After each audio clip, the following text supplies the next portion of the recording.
আউযু বিল্লাহি মিনাশ শাইতানির রাজীম। বিসমিল্লাহির রাহমানির রাহিম। وقال الذين كفروا لا تسمعوا لهذا القرآن والغوا فيه لعلكم تغلبون إن الله وملائكته يصلون على النبي يا أيها الذين آمنوا صلوا عليه وسلموا تسليما اللهم صل على سيدنا مولانا محمد وعلى آل سيدنا بلغ العلا بكماله كشف الدجى بزماله حسنت جميع خصاله صلوا عليه وآله। আলহামদুলিল্লাহ, আল্লাহ সুবহানাহু ওয়া তাআলা দরবারে শুকরিয়া আদায় করি যিনি পবিত্র মাহে রমজানের দ্বিতীয় জুমায় কোরআনের কথা, হাদিসের কথা, খুতবার আজকে সারমর্ম বলার জন্য, শোনার জন্য আমাদেরকে তৌফিক দান করলেন। এই জন্য পড়ছি আলহামদুলিল্লাহ।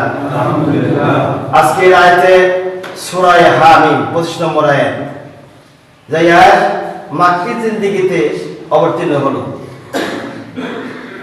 আয়াত অবতীর্ণ হওয়ার কারণ কি, সারমর্ম আগে আমরা বুঝি।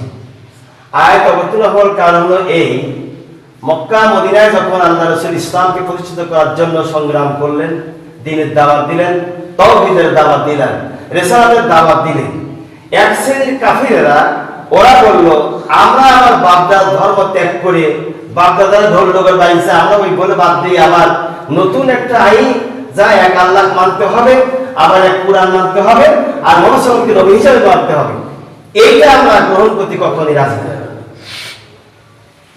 তখন আল্লাহ রাব্বুল আলামিন এই আয়াত নাযিল করে রাসূলকে বলে, হে রাসূল, ওই কাফিরদেরকে আপনি জানিয়ে দেন, ওদেরকে বলে দেন।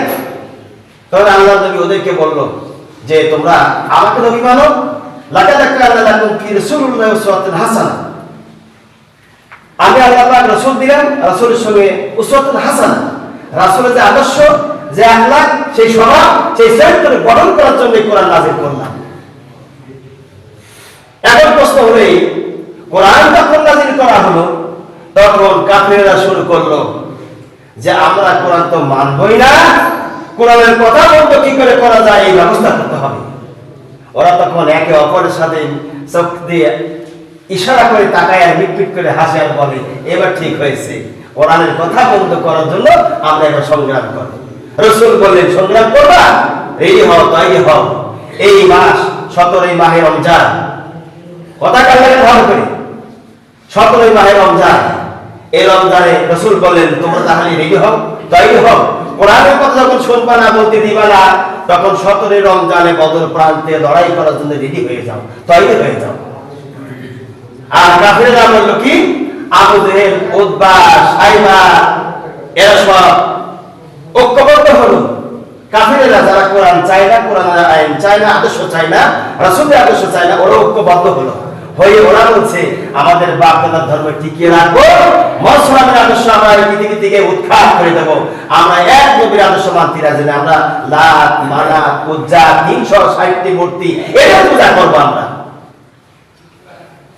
বেশ ভালো, পূজা করার জন্য তৈরি হল। রাসূল বললেন না, তোমাদের এই পূজা এই মক্কা শরীফে এই দেব মূর্তি লালাতকে রাখতে দেওয়া হবে না, হবে না, হবে না। তোমাদের আইন অবশ্যই এই জগৎ থেকে উৎখাত করা হবেই হবে ইনশাআল্লাহ। এক রাসূল যার সাথে আল্লাহ ছাড়া কেউ নাই, দ্বীনের দাওয়াত দেওয়া শুরু করলেন। কাফের মুশরিকেরা বাধা দেওয়া শুরু করলেন। রাসূল নামাজে যায়, ওরা মাথার উপরে ভেড়ার দাড়িগুলো চাপায় দেওয়া শুরু করলেন। ভেড়া নারী ধরে চাপা দেওয়া শুরু করলো। রাসূল যখন বাড়ি থেকে বের হয় পিছন থেকে ঢেলা মারা শুরু করলো। রাসূল ঘরে থাকেন, ঢেল মারা শুরু করলো। এভাবে আল্লাহ নবীকে অত্যাচার করলো। আল্লাহ রাব্বুল আলামিন সুলতান কোরআন তেলাওয়াত করলেন। আয়াত তখন মিষ্টি মিষ্টি আয়াত নাযিল হচ্ছে, মিষ্টি মিষ্টি আয়াত নাযিল হচ্ছে। এমত অবস্থায় একজন দুইজন করে ইসলাম কবুল করতেছে। রাসূলের কাছে যায় আসে ইসলামকে জানার জন্য, বোঝার জন্য ইসলাম কি এবং কেন।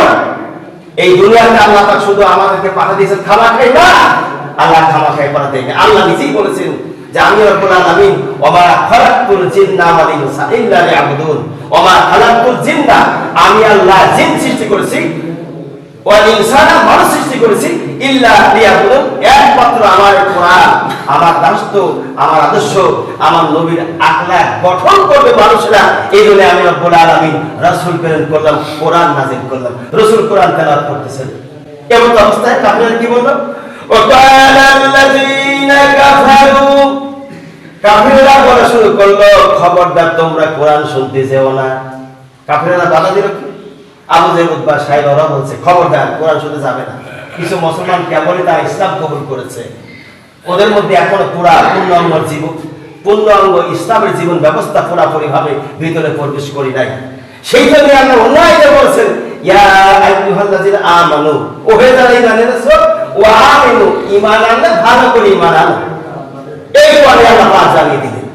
সুতরাং আল্লাহ রাব্বুল আলামিন জানাই দিলেন কি ওয়াকালা আল্লাযীনা কাফারু, সেই কথা আল্লাহ কোরআনে কোট করলেন। কাফিররা যা করছে ওই কথাগুলো কোট করলেন। কাফেরদের সাথে আবার কিছু নতুন মুসলমান ঈমান পূর্ণাঙ্গ ভিতরে আসে নাই, ওরা আমাদের সাথে যোগ দিয়েছে।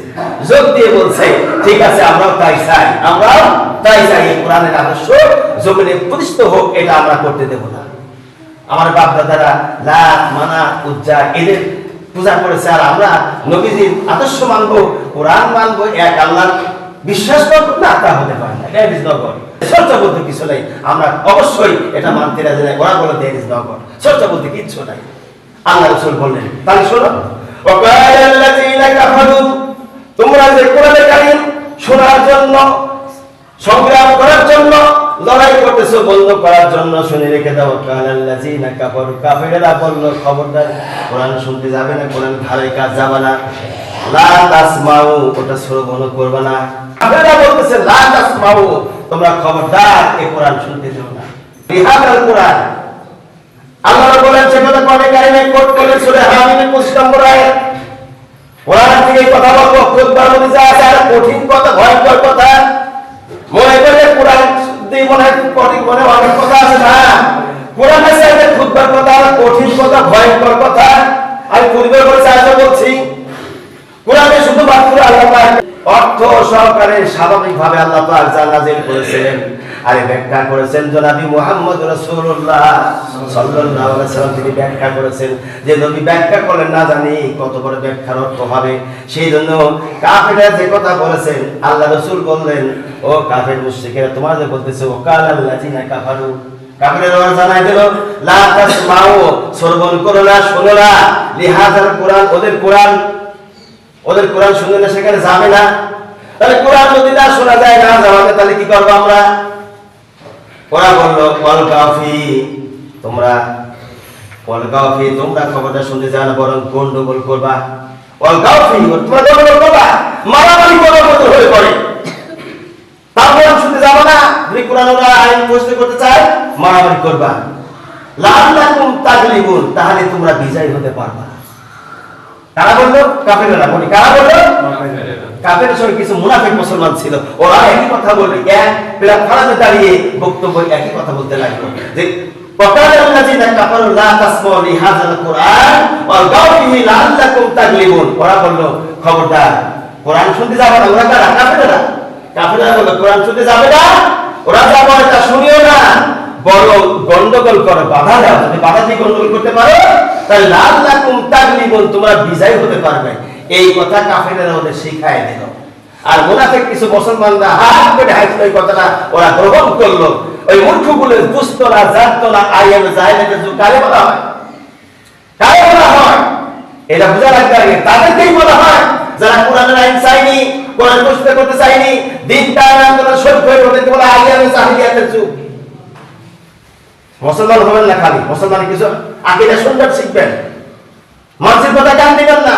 কোরআন কি এবং কেন, কার কিতাব এটা, কোথায় যাবো, চিরকাল থাকতে হবে কোন জায়গায়? উতবা, সাইবা, আবু জাহিল আজ দুনিয়ায় নাই, ওদের নাতি নাতনিরা আছে, ওরা তো বাধা দিবেই। এটা তো স্বাভাবিক, এটা তো স্বাভাবিক, ওরা তো বাধা দিবেই। আল্লাহ পাক সে কথা কোরআনে কারিমে তা কোট করলেন যে শোনো, লাকাদ কানা লাকুম ফি রাসূলিল্লাহি উসওয়াতুন হাসানাহ, যারা ঈমান এনেছো পূর্ণভাবে ঈমান আনো, আর আমার নবীর আদর্শ তোমাদের আদর্শ। নবীর আদর্শের বাইরে, নবীর আদর্শ আখলাক স্বভাব চরিত্রের বাইরে একটি সিদ্ধান্ত নিয়ে ব্যক্তিগত আদর্শ তোমরা বানাই করতে পারবে না। কার কথা বলি আমরা? আল্লাহর কথা। এটা ভয়ের কোনো কারণ নাই। আল্লাহর কথার কাছে নিজের বুক, নিজের জীবন, নিজের রক্ত বিলাই করে দিতে হবে। অন্যথায় কাপড়ের কাপড় শুধু পরে মরে কখনো যায়, লাভ হবে না। ওই কাপড়ের কাপড়টা আল্লাহ জাহান্নামের আগুনে পরিণত করে দিবেন। এই অহরণের ঘটনা ঘটেছেন। এই ঘটনাটি দেখেছেন তারিক জাভেদ, পাকিস্তানের একজন বড় হক্কানি আলেম। চোখে দেখা কবরের আযাব, এই বইটা পড়ে দেখবেন যে বাস্তব মানুষের চোখের আযাব কিভাবে দেখেছেন। এমনকি সাহাবায়ে কেরাম অক্ষত অবস্থা রয়েছে, সেটা ওই বইয়ের মধ্যে সহ বিভিন্ন গ্রন্থে উল্লেখ করা হয়েছে। এখন আসুন, এই কোরআনুল কারীম আমরা প্রস্তুত করতে গেলে পরে বাধা আসবে। এই বাধাটাকে আল্লাহর রহমত হিসেবে মনে করতে হবে। এই বাধা কি মনে করতে হবে? আল্লাহর রহমত।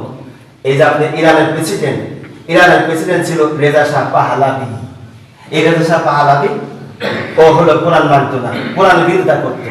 ওই লোকদেরকে বলল, শোনো, এক কাজ করো, কোরআন তখন এই দেশে প্রতিষ্ঠা করার জন্য চেষ্টা করতেছে আলেম ওলামারা, তো তোমরা এক কাজ করবা, রাস্তায় রাস্তায় শোয়ার জমি করবা, আর আলেমদেরকে বাসে তুলবা না। ইতিহাস সাক্ষী দেয়, আলেমদেরকে বাসে উঠাবা না। আলেম ওজা একজন বেশ্যার আওতায়, তাও নাউজুবিল্লাহ করবেন, আলেম ওজা বেশ্যার আওতায়। এই রেজা শাহ পাহলাভি এই ঘোষণা করলেন। ঘোষণা করার পরে রেজা শাহ পাহলাভি যখন ঘোষণা দিল, বাসের হেল্পারদের বলে তোমরা খবরে উঠাবা না। বাসের হেল্পাররা আলেমদের মাথায় টুপি, মুখে দাড়ি, গায়ে জুব্বা দেখে আর উঠা যাবে। আলেমদের উঠানে রিসিভ করেছে রেজা শাহ পাহলাভি। এই রেজা শাহ পাহলাভি আল্লাহ রাব্বুল আলামিন একে বিজয় করলো কিভাবে জানেন? ইরানে বিপ্লব শুরু হলো। বিপ্লবের মাধ্যম দিয়ে পুরুষেরা নামলো ময়দানে, মাঠে, রাস্তা ঘাটে, মহিলা নামলো রাস্তা ঘাটে, ময়দানে।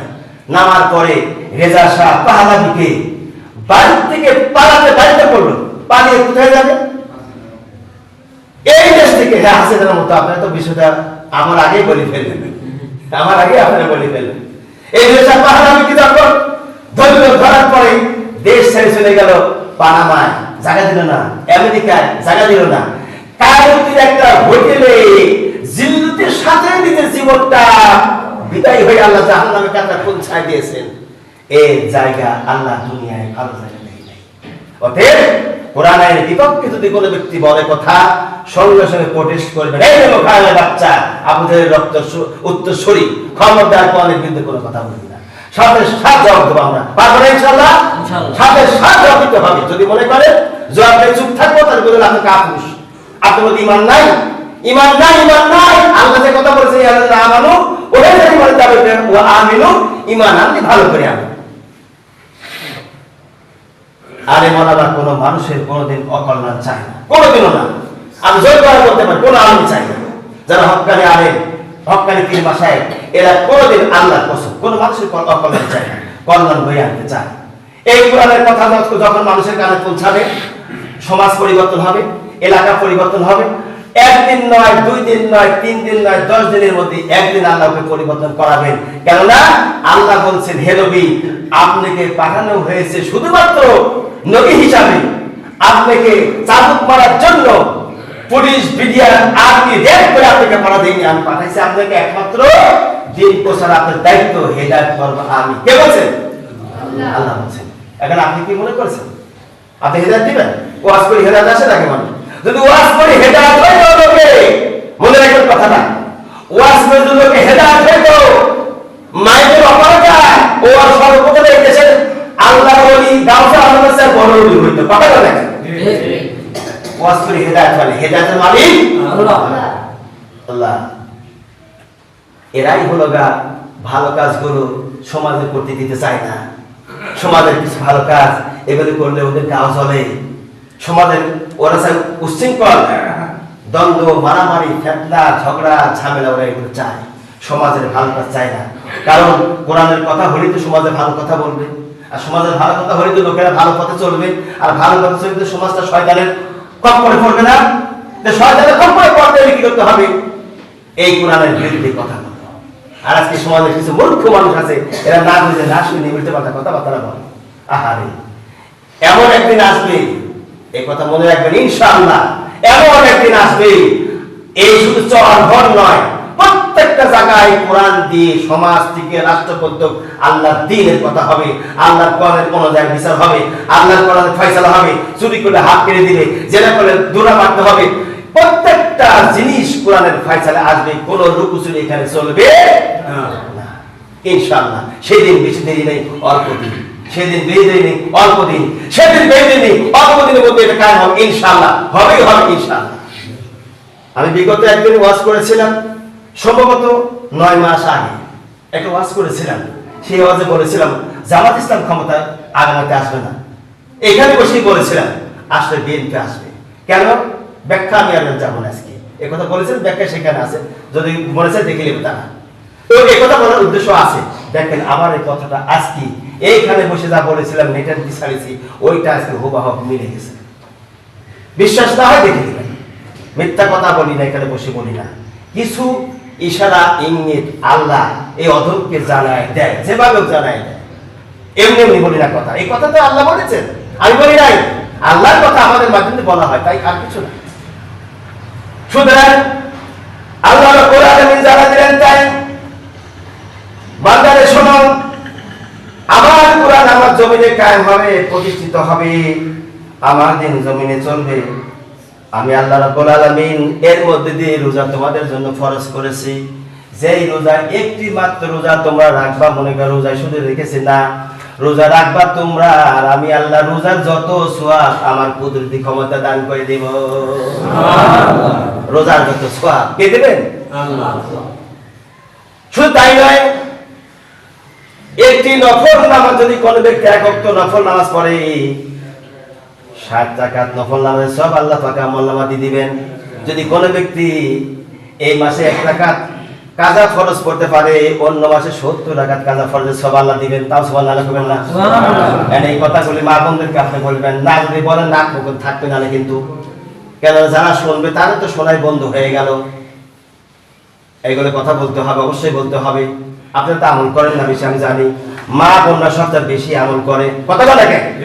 আপনারা করে আমল করেন, নামাজে ফাঁকি দেন, রোজায় ফাঁকি দেন, নফল নামাজে ফাঁকি দেন। আপনারা মা বোন নফল নামাজে ফাঁকি দেয় না, নফল রোজায় ফাঁকি দেয় না। আমাদের চাইতে আমি ইমাম কুতুবী আমার চাই মা বোনরা নফল রোজা বেশি করে। এরকম মা বোন এই দেশে এই গ্রামে আছে নাই? অহরহ রয়েছে আমার ভাইরা। সেই জন্য আল্লাহ রাসূল বলেন, রে দুনিয়ার মানুষেরা, বলে আদমের প্রতিদিন নেক কাজ, নেক আমল, নেক সওয়াব 10 গুণ হইতে 700 গুণ পর্যন্ত আল্লাহ রাব্বুল আলামিন বৃদ্ধি করে দিবেন।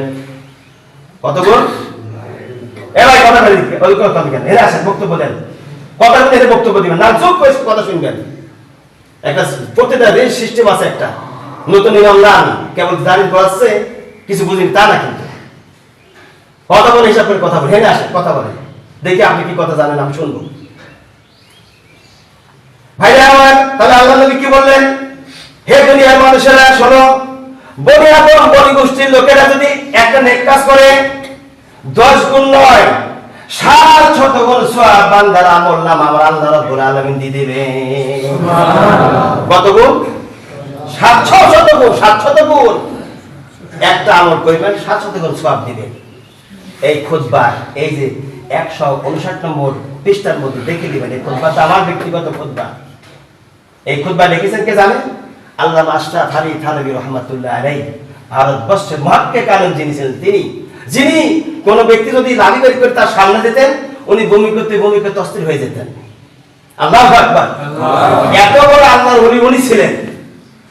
সেই লোকে খুতবা লিখেছেন।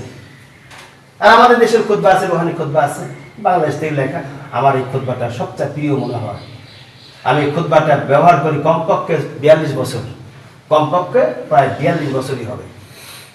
কারণ খুতবাটার সারমর্ম কথা খুব চমৎকার, সরল সাদা তরজামা অনুযায়ী লিখেছেন। উনি তাফসীর লিখেছেন, তাফসীর আশরাফি, মাওয়াইজে আশরাফি। প্রত্যেকটা খণ্ড আমার কাছে আছে। এই যে বই দেখছেন না, বইতে এখানে আমার তো আলোচনা যেতে আমার অল্প করতে হবে, অত বই রেখে লাভ নেই। অল্প দিনের মধ্যে বই সব বাড়ি নিয়ে যাবো, জায়গায় রাখবো। ওখানে রেখে তেলাপোকা দেয় খাওয়াইতেছি। তেলাপোকা বহু বই নষ্ট করেছে। কেশিয়া সাহেবের ডয়ারে পড়েছে একটা বই সিপাই দিয়ে, ওটা খাইয়ে চায়ের মাথা শেষ করছে। তাহলে ওই তফসিল করে সব কাটতেছে বোধ হয়। এখানে রাখবো না, আমার আলমারিতে আমি যত্ন করি, যেখানে 500 আছে কেতাব, ওখানে ওইগুলো নিয়ে রাখবো ইনশাল্লাহ। আল্লাহ রাব্বুল আলামিন তা জানা দিলেন, আমার নবী যেটা বলেন সেটা সঠিক কথা বলেন। নবীকে যা বলি নবী সেই অনুযায়ী তোমাদের কাছে জানায় দেয়। সুতরাং নবীজি বলেছেন, একটা যদি নেক কাজ করো 10 গুণ সওয়াব হবে না, মাহে রমজানে 700 গুণ সওয়াব আমার আল্লাহ বান্দার আমলনামা দিয়ে দেবে। সুবহানাল্লাহ। সুতরাং তোমরা নেক কাজ করো, নেক আমল ধরো, নেক কাজ করো, নেক পথ ধরো, নেক পথে দেখতে পারো, তাহলে তোমাদের জীবনের গুনাহগুলো আমি আল্লাহ মাফ করে দেব। এরপরে আল্লাহ পাক জানা দিলেন, ফালানা বাশিরুহুন্না ওয়াবতাগু মা কাতাবাল্লাহু লাকুম। আল্লাহু আকবার। আল্লাহ রাব্বুল আলামিন বলেন, এখন তোমরা তাহাদের অর্থাৎ বিবিদের সহিত জনসংগম করতে পার, তার মানে দিনের বেলা রোজা রাখার পরে রাত্রে তোমরা স্ত্রীর কাছে যাবে, সহবাস করবে, কোনো গুনাহ নাই। আল্লাহু আকবার। আমার ভাইরা, এই জন্য প্রত্যেকটা কথা আমাদেরকে জানতে হবে, বুঝতে হবে, আমল করতে হবে। আর কথা আগাবো না, সময় নেই, আগামী যাওয়া বাকি কথা দেখবো। এই কথা, এই যে সূরা হামিমের 25 নম্বর আয়াতে কারিমা তেলাওয়াত করেছি, এর ব্যাখ্যা এখন আমি করতে পারলাম না, আগামী জুমায় দেখবো ইনশাআল্লাহ। আগামী জুমায় আসতেছে, আজকে যদি হয় 9, আবার 17 রমজান বোধহয় পার হয়ে যাবে। আগামী রমজানে মনে হয় 17 রমজানের দিন অথবা 17 রমজান হবে, যেদিনকে সাহাবায়ে কেরাম নিজের জীবনটা বাজি রেখে, রোজা রেখে জিহাদের ময়দানে শরীক হয়েছিলেন। জিহাদের ময়দানে এই পৃথিবীর সর্বপ্রথম জিহাদ ছিল বদরের জিহাদ। কোন জিহাদ? বদর পাড়াতে জিহাদ। রোজা রেখে সাহাবায়ে কেরাম এই জিহাদ করেছিলেন। সেই কথা আগামী জুমায় আলোচনা হবে ইনশাআল্লাহ।